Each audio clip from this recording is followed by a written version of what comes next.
Really. Hey there, welcome to PCOS Conversations with Julie and Laura. We are so glad you're joining us today. And my name is Julie Duffy Dillon. I help people with PCOS burn their diet books and liberate their body from diet culture. I guess that's the goal. And this is my friend and co-host Laura Burns. How's it going, Laura? Oh, you can't see, Yes, we Laura. can. There we go. Hello, friends. My name is Laura Burns. I am a body liberation yoga teacher, retreat leader, workshop facilitator, all around whatever person. Uh, and my whole goal in life is to help people honor and celebrate the bodies that they have in every moment. No bull, Yeah. no So dis. glad. So glad you have all those talents. And we are going to start our conversation today with a card pull. So we have a PCOS Body Liberation card deck full of prompts that we hope help you to connect with more chances for self care. And we're going to pull one for our conversation today. If you like this deck, it is available on our website. Oh, yes. I always forget that point. I thought we just made the cards for us. Whatever. Description box. All right, so today is Oh yeah. US has no gender. Mm, Yeah, mm. why don't we call it sisters? You know? Yeah. So I don't want to yuck people's yum. Okay, yeah.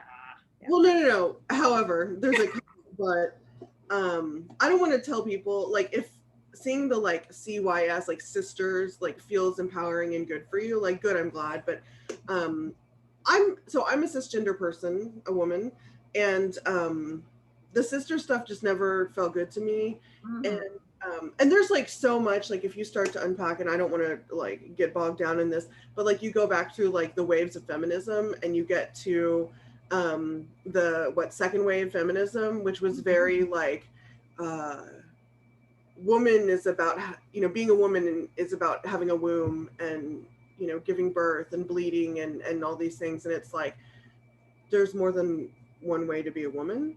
Yes. And so that stuff has never felt good to me, especially as somebody who I didn't realize at the time, but who had PCOS and had irregular periods and didn't, have her special moon time the way that everybody else did. And for whom having children is something that is, 99% probably not going to happen. So like that kind of woman empowerment stuff like it's never felt good to me. And so even though I'm not non-binary, I'm not trans or anything, but Mhm. that stuff still doesn't feel good to me. Yeah. And so if sisters feels good to you, that's great. But I think that it can be kind of limiting or even marginalizing. Yeah. And so thinking about people who have PCOS, but who are not women, and Mhm. how that feels to see that. And like, even more like, when you have PCOS, you're like in this other group, right? And so then if you don't even feel like you belong in that other group, like you're over here, orbiting all by yourself, like that feels even worse. And to me, there's just not a good reason to exclude people. And so Julie and I feel the same way. We've talked about this many times. And so for us, it's really important to have this card in the deck and to say people with PCOS, to have the community open to anyone who has PCOS, whether they identify as a woman or not. And I know that that's hard for some people to wrap their heads around, and that's okay. Like it's okay if you're like, I don't really understand, or I don't get it, or I don't agree. Like that's fine. You can, you know, believe what you believe or think what you think. But we are here, like we feel like it is our mandate to create this space for people. Yes. Um, Yes. and that may mean that it's not right for everyone, and that's okay because there's like so many other PCOS spaces. Exactly. Sorry, Exactly. I just kind of like rambled on. Well, I'm like, yeah, yes, 100%. I totally want to co-sign on what you just said. And the thing that I know is a anchor for you and me is that like we don't want anyone to be left behind. And so this is something that is a natural, like for sure for us. And it's something that I've changed over the years because I haven't gone through like my really old blog posts and podcast episodes and change things. Part of it is like I also want to be transparent on my mistakes and saying women with PCOS and girls with PCOS for a long time that was just my standard blah, blah, blah, like would come out of my mouth, and I regret it because that I don't want anyone to be left behind. I want people, anybody with PCOS, to have access to ways to experience food peace. And so one of the things I did do is in my course, in my PCOS and food peace course, go through and update it so it was more inclusive. And that was something that I really wanted to do because, like you said, I wanted to do less harm.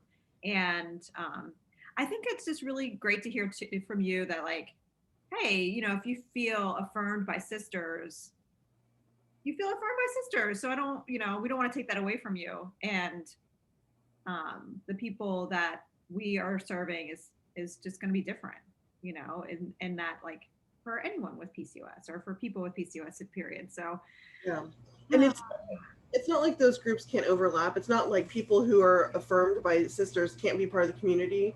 Right. It's just that we are intentionally creating this space for everyone.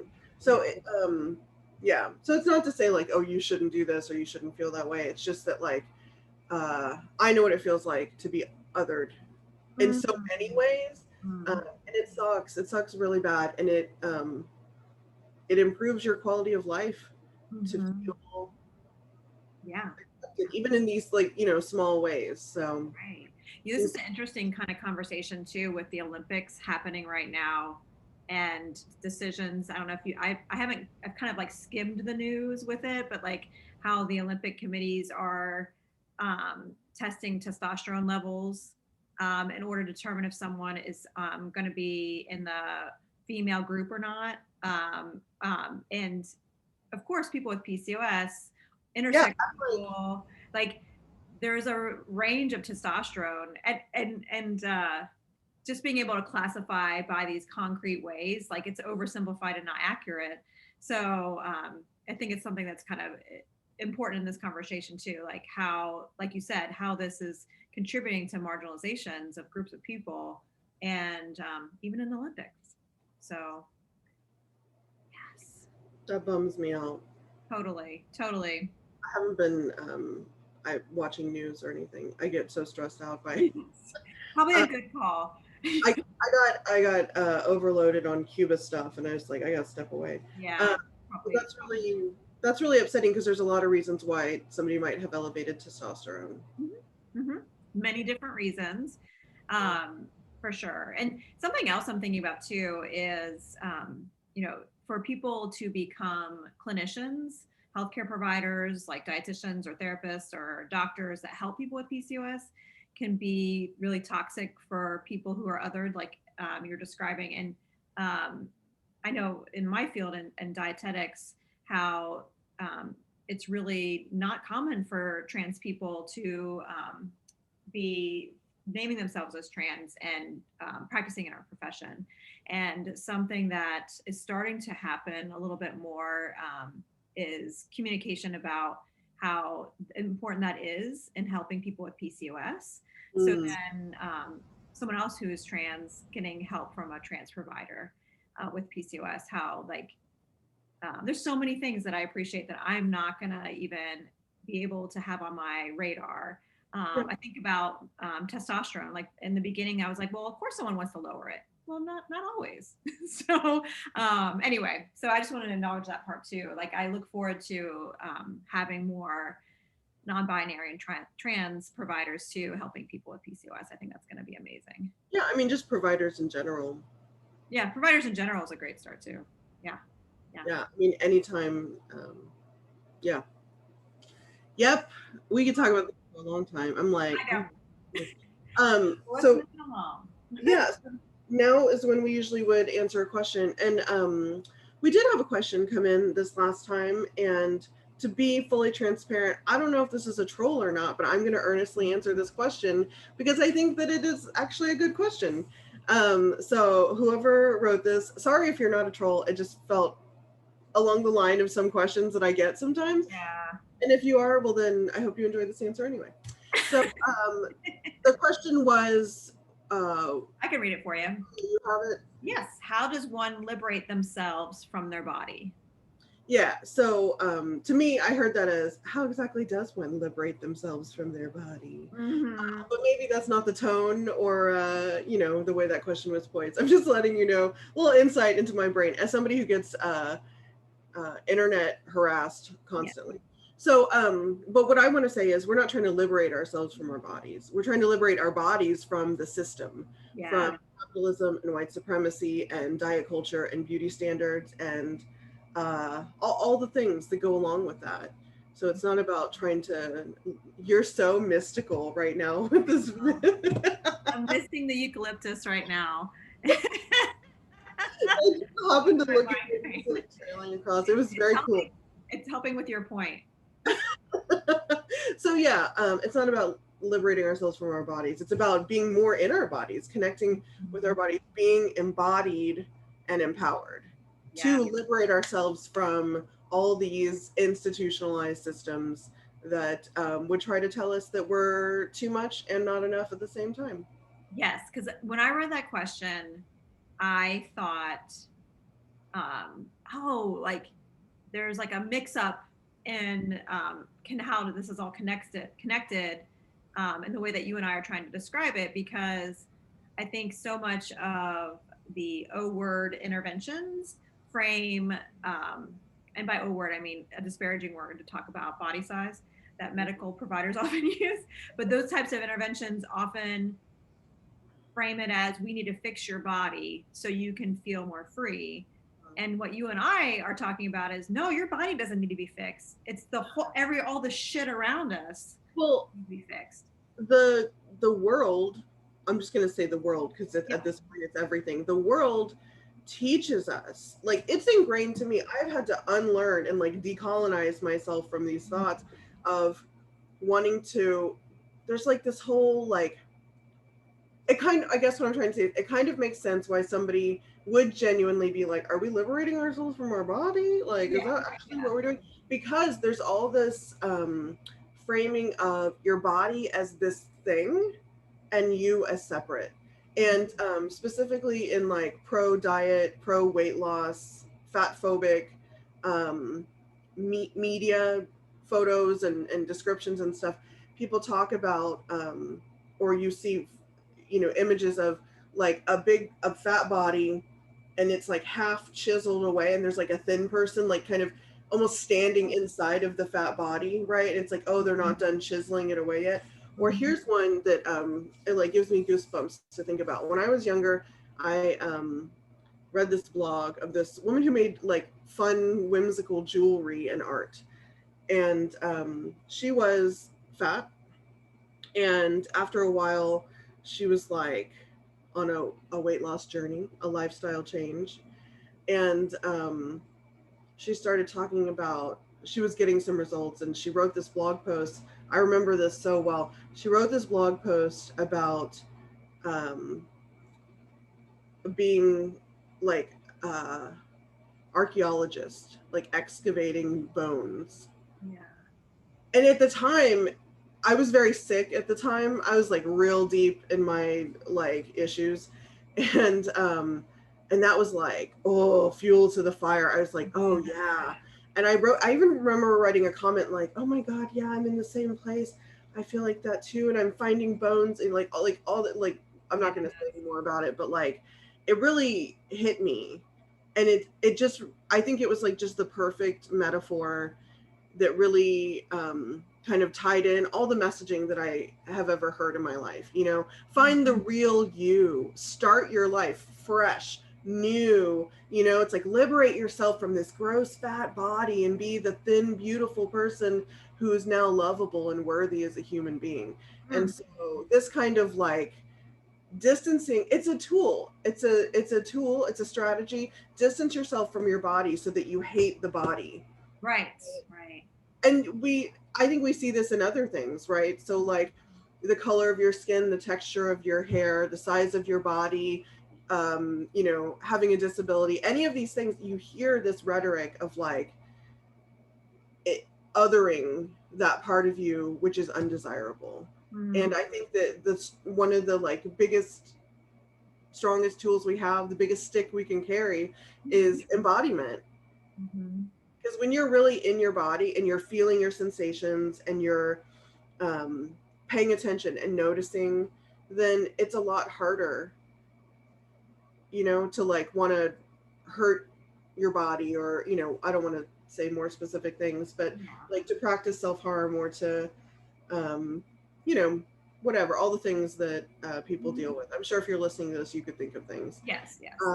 But, you know, embodiment, I'm sorry, I'm ragging on a long time again about this. I get so excited about every topic. I'm like, yes. It's an important distinction, though. I think what you're saying is like really important. And even though this may have been a troll, I think this is also someone may not have ever asked that, but really still had married those things together of like, oh, I need to, in order to heal, I need to free myself. And I'm thinking about the archaeologist kind of metaphor, because I think that is a part, especially of intuitive eating and tools like that. People often will say that they don't think they're doing it right because they haven't experienced that thinner body yet. And how that's like, no, this is eating is not a diet. Yeah, yes. And you know, that's part of why this is important, what you were saying, because I think it's shining a light on how this may seem like not that big of a distinction, but it's everything. You know, because it's turning it outward until like, actually, oh no, like outside is what's giving me these false truths, and my body is not the problem to be fixed. This is the problem to be fixed, and I can use my body to be a friend to myself, instead of an enemy. Your body is not the enemy, and that is real easy for me to say now. And that was a decades long battle with myself to be able to say it and believe it. Yes. So yes, you know, I know we read recently in the PCOS Body Liberation community, Sonia Renee Taylor's book, The Body's Not an Apology. That book for me has been like one of the most important on this topic. Yeah. And helping someone go from, I got to liberate myself from my body, to flipping the script, I guess. So. Yeah. Liberating yourself from your body is just like, I mean, it's just diet culture speaking. Yeah, it is. It's the ingrained messaging coming out. Are we ready to go to our topic in the box? Yes. If we had transition music, we'd insert it here. I'm providing the music. There's no beat or rhythm. It's just, okay. So in case you're new here, this is the Magic Box with topics inside that we put in here a very long time ago. We don't remember what's in here, so it's very fun to pull these out. It's always a surprise and a delight. Yes. Okay, mixing them up so you can see what they look like in case you're curious. All right. Just, you know, Post-it notes because it's me. Yes. I saw a big sale on Post-it notes, by the way. I was almost sent you the link. So it's like, do you need any more? Anyway, that'll be for an offline conversation. Check my stock. Maybe in a month. All right. Oh. I think we put this one back in the box last time because we had so much to talk about. It's an old one, and it says "Going to the doctor." Ooh. Yeah. Okay, I'm gonna write it down. I wonder what we didn't uncover. You know. I have no idea what we said last time, so I'll probably. I think that probably a lot of people, if you're watching this, know why I like heavily sigh and I'm like, oh, about this topic. And if you don't, I'm really happy I'm genuinely really happy that you don't know why this topic would be like so upsetting, because that means that you don't have trauma around going to the doctor. And I'm really glad that you don't, because it sucks. Yeah. I think it kind of ties into what we were just talking about too. because so much of this experience is not your fault. And honoring that there's, for many people, there has been complex trauma having to access just dignified healthcare, and how that is not okay. And I always think it's like human beings. If we have a body, we should be able to like have access to healthcare in a dignified way too, not just like shitty Yeah. healthcare. Yeah. So the problem is not you; it's all this, you know. So what we often talk about in our community and here is like strategies to help either minimize the trauma, like helping to find maybe more um, doctors who provide less harm or just more accessible, or maybe even fat positive healthcare providers, and then also how to take care of yourself before, during, and after. Hmm. I have a baby memory of doing this last time, and I think we talked about like things to say when you're there, like kind of the usual stuff. And I really like you bringing up how to take care of yourself before, during, and after, or especially before and after. Mm-hmm. Maybe we could maybe we could spend some time there. Mm-hmm. Um, and if you're interested in the other conversation that we had about this, you can go to our channel and like look through the videos because we always put it in the title. It would So be going to the doctor, yeah, probably. it should just say going to the doctor. Yes.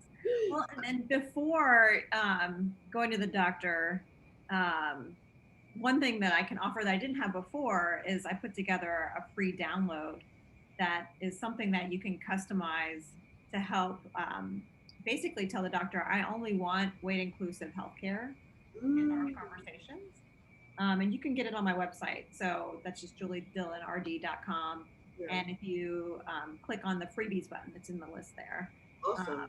And it allows you to kind of customize it a little bit. It also has a flip side that goes through some research in case it planted a seed for this healthcare provider and they're like wanting to look into it a little bit more. It goes through some of the research on why diets harm and why providing weight inclusive care actually is something that improves access and things like that. So that's something maybe to prepare before, kind of having something. Great. And some people have mentioned that that's one of the tools that they use is like either writing down some notes or gathering some prompts, writing on a note card. I know Reagan Chastain and her blog has lots of different prompts that you can say to help advocate for yourself. So kind of getting prepared in that way. I know that's something that a lot of people talk about too, Well, right? and Reagan also has those health sheets now. Yes. Just a great resource, and it might be good for before, but especially for after. If your doctor diagnoses you with something or says, "Hey, I think you might have this," or whatever, bring something up. These health sheets, I think they're expanding. They have a certain set of things right now that they've made these information sheets about, but they're continuing to make more. But basically, it's a great tool to say, like, okay, here's the diabetes, what actually is diabetes, and like some just like good information, Mhm. and then also things pertaining to size. And so like your doctor may say this or you may hear this whatever in the world, and then but these sheets have like actual real information, and that can be helpful, especially when your doctor doesn't give you a lot of info, or what they say just feels very like lose weight and you'll oh, I broke my arm, lose some weight. you know um Yeah, there's actually a PCOS health sheet. Awesome. Yeah, and diabetes too, like you said. Yeah, And I I think figured. there's other ones too. A lot of people. I think there's also like a high cholesterol one. So for those of you who have experienced that as well, there's a number in there. So we'll Yeah, get I think into they started with like the most common kind of things. that. But yeah, so that's a really nice one that you could, if like, okay, my doctor's been talking about this, you could read it beforehand and help you feel a little more empowered going into that appointment, especially if you have questions. And for me, the writing down questions, because I'm like, before I can be like, I'm going to say this, I'm going to say, and then I get there and I'm like, Yes. Yes. I'm a freezer, like fight, flight, freeze, Yeah. on, like I freeze. Yeah. And so any like question that I thought I was going to ask is gone. So if I write it down, and sometimes I'll be like intimidated and not pull out the card. So I bring the card out before so that it's there. Um, And this is even with a doctor that like I have seen for years and like presumably am more comfortable with. Like I still, the medical setting has been very traumatic for me, and so it's really a challenge. So other before things, I think I've talked about this before, but I do. I mean, I'm me, so I do this, but I think this could be useful for a lot of people. But that is some breathing, just some intentional breathing. And I do this. So I try to, this also is part of it, scheduling appointments for the time of day that works in Mm, your favor. I yeah. schedule it for the morning Mhm. because a number of reasons. One, because I need to not eat before my appointment because I have IBS and like it's like a whole whatever. I don't want to have to like poop during my appointment, Yeah. basically. Sorry if you don't want to hear that. But also then it's done. I don't have to Yeah. spend the whole day dreading it. And Worrying about it. um, Yeah. yeah, and then like traffic wise, like it makes sense for me, like depending, where I'm going. Anyway, so that's one thing that you can do just to make it a little easier on you is like try to get an appointment time that works best for you. So for me, earlier in the day is great. But for some people, later in the day might be better. But Right. just whatever whatever you can do to like make it a little bit easier. And then the breathing, so even if you're not a person who does like breath work or takes yoga or does intentional breathing, I would tell you to try it. It's really helpful. I mean, it's scientifically proven, literally scientifically proven Mhm. to help calm people down. Mhm. Even the military uses breathing techniques with the soldiers. I forget which branch of the military is famous for using this one particular type of breath, but it's I thought maybe I could just teach it. Yeah, teach it. I would love to see it. Yeah, so this is a super common, really well-known breathing technique, and it's used by one of the branches of the military. I think the Marines, maybe. I don't know. Let me not lie. One of the is famous for teaching this to its soldiers or what I don't. Clearly, I know a lot about the military. Yeah. Its people as a way to bring down stress levels and to calm down. And so it's called. Well, people have different names. So basically, most people would know it as the 4-7-8 breath. Mhm. And so if you think of your breath in four parts, there's the inhale, the pause between the inhale and exhale, the exhale, and then the pause between the exhale and inhale, right? And so there's like another type of breathing practice that's really common called the box breath, and it's like box because it's four sides. But anyway, so the 4-7-8 is inhale for 4, hold for 7, exhale for 8. And do you want to do it with me, Julie? Yes. I'm actually, as you were explaining it, I was doing it. So, like, let's officially do it. So I invite anyone who's watching, if you'd like to try this out, it's I think it's best if you close your eyes. But if you don't want to close your eyes, try to just soften your gaze so you're not like focusing on anything. And then we'll inhale for 4 counts, and your counts can be however long your counts want to be. They Ooh, could I be like that short, permission. they could be long, they're whatever they are. Mhm. Especially in the beginning, if you're not used to doing breath work or you don't have a lot of lung capacity or it feels like kind of like, oh, take a really big breath on the 4, and then the exhale will be a little easier. You'll have more air to come out because sometimes 8 feels a little long. Yeah. Um, so, all right, let's do 3 of those breaths in a row. Okay. All right, inhale for 4 and holding.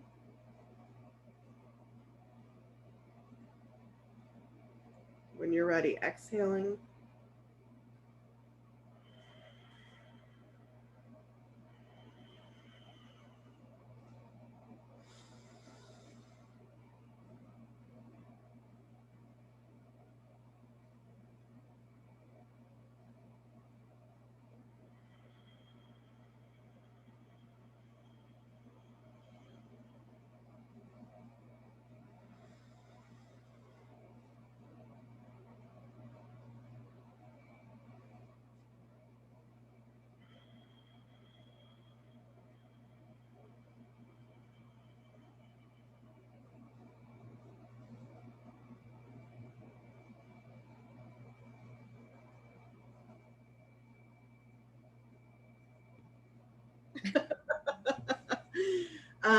So yeah, if you did it along with us, then you can see how that feels.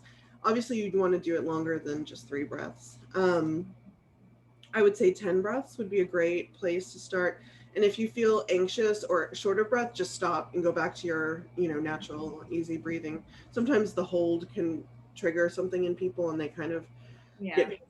So we don't want to panic. This is supposed to be the opposite of that. Yes, what it feels good to you. Yeah. Yeah. So that's a nice technique. And I'll do that at home before I leave. I'll do it in the car driving over. I'll do it in the parking lot before I go into the doctor's office. Mm-hmm. I'll do it in the waiting room. Front load it, right? Like just do whatever tool you can have to help your body feel chill. And that can help. It can help me to have a lower blood pressure reading the first time, because Yeah. usually I'm going to need a second reading. Yeah. But sometimes if I've been doing a lot of the breathing, then it's okay. It like actually keeps me in an okay range, and I don't feel like, okay, can you do it again later? Saying that your breathing can do that. It's amazing. It's really cool. What about after? What do you think about after things? I would wonder about like that breathing even after, if that's something that you'd recommend, like especially when harmful things were discussed, or people. I know a lot of times with people with PCOS often feel like dismissed when they go to the doctor and ask just for more options. Yeah. So I think that same breathing obviously would be great. I know for me afterwards, what can help, because it's like I kind of need like a release, yeah, and that breath work is very controlled. And so for me, I think that could still be helpful. But for me, what I like to do is like kind of be like a little bit, yeah, get it out, especially if I've like frozen and I haven't said the things that I wanted to say, or they said like more diety stuff, or I just feel more upset afterwards. It can feel good to like get it out. One thing that I like to do driving home is to put on music that I like, that music that you like deeply, and you don't even have to think about, and whatever. Yeah. Yeah, you just like sing along with. Yeah. I put on music that I like to sing along with, and I turn it up, and I just fucking sing loud and like get it out. And for me, that feels really cathartic and really. Oh, there's just. That is not the vibe you want right now. Oh, okay. Well, stay over there. Ooh. It's really big, which is why I'm like, oh god. Ew, I wouldn't like that either. When you can like really see their body. Yeah. Like it's not tiny. Anyway, I gotta focus. So yeah, I like to like sing super loud, or like call a friend and just like chat, whatever. Like yes, yeah. like I know fun some people. chat. Yeah, people in the community talk about doing that, like texting each other before the appointment to be like, "Hey, will you be around after? Let's. Would you be okay, like if I called or texted after, just to kind of process?" Yeah, absolutely. Having a buddy. If the weather is nice, this is very specific to me, but if the weather is nice, and for me that means like not hot. Yeah. After my appointment for my gynecologist, there's like this little mini forest in nearish area, and I will go take a walk in there. It's like one square like city block, but it's like a forest. That's cool. Crazy. Once you step in, it's like you're just anyway. So that's a nice thing also that I do when the weather permits, and it won't make me too hot. And that's really soothing for me, because that works for me. And so I think finding, I talked to somebody one time who liked to go shopping afterwards, because she's like, yeah, it's like I get a walk, but it's inside. I look at pretty things. I allow myself to like buy myself like, a little something if I want it. But mostly it's just about like the energy around. And so for her, like being around people, and like it's kind of loud in a mall, anyway. So like she really likes that. So yeah, I mean, this is kind of a bummer answer, but you got to figure out for yourself what works. But I think there's, it could be anything. And the one big part of all this is that like hopefully it's also honoring that like the shame and blame that may have been pushed onto you isn't yours. Like if there's whatever it takes to help, like to break that up into pieces and take it off your back. Yeah, I think what would be great for that is the talking to somebody else who's also in the non-diet world. Yeah. Say, this is what they said, and your friend can be like, oh my God, no, blah, blah, blah, Yes. blah. Yeah.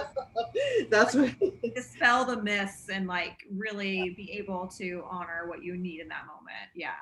Oh, so good. Well, I hope those are helpful. I know we got to wrap up soon, but yeah. let us know in the comments if there's anything that you have found before, during, or after. Except for you, Spider, don't comment. But anything that you find before, during, or after healthcare visits that helps you feel what you want to feel, and to experience what you need in order to access care and to feel okay afterwards. Yeah. Mm-hmm. Yeah, And you can find us on Instagram at PCOS Body Liberation.